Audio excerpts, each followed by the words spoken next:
السلام علیکم مولوی صاحب محترمه. جوړې په خیر صحتمند دی، خوشحاله اوسئ. زه انشاءالله افغانستان ته انشاءالله. او بس دغه دی په دې کې در تاویږم مولوی صاحب، درځم انشاءالله. لږ صبر وکړه پوه شوې، ته یو کس مې ځان سره کېنولی دروړمه درالمه، صحیح شوله. او هغه یو څو کارونه دي ویلي وو انشاءالله مولوی صاحب محترمه، بس داسې ویل چې هغه به م وشي په خیره، او بیا به ځو افغانستان شه انشاءالله. او که د الله رضا وي انشاءالله انشاءالله. زه خدای په امان، الله حافظ. په مخه دی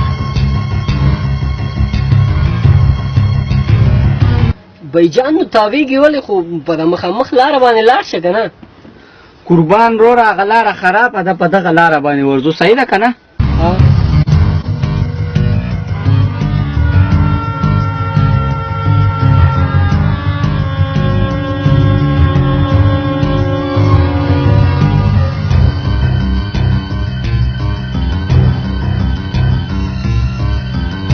السلام علیکم. بایجان ښه جوړې؟ او زه راغلم دلته یو رشقه کې ناست یم رشقوان سره، خو یار دا رشقوان ما ته ټیک نه ښکاري. افغانی دی افغانی، او اوس یو افغاني سره خبرې کولې، مولوي څه شه اوس وکړو. یار ډېر یارېږم، پلیز ته راوځه. څه دغه موبایل دې آن کا نیټ، زه ته لوکیشن میسج کې سینډ کوم، دلته راوځه پلیز، زر کوه ښه. سم یارېږم پلیز که نه.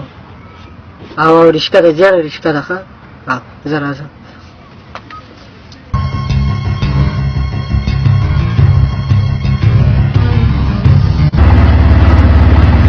بایجان دې غاړې ته ودرېږه. ولې؟ غاړې ته ودرېږه مړه، غاړې ته ودرېږه. ولې خیر خو به یې که نه؟ دا واله کوي. ولې؟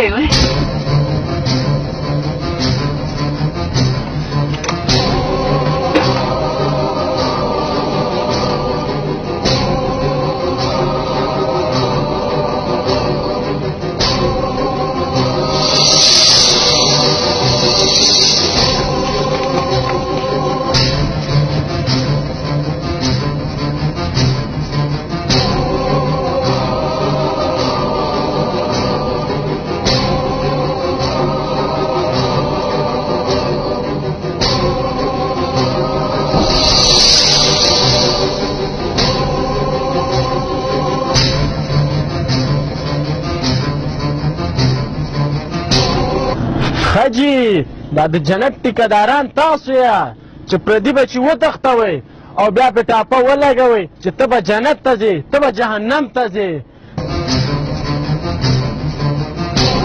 دا معاشره ستا د غوندې خلکو خرابه کړې.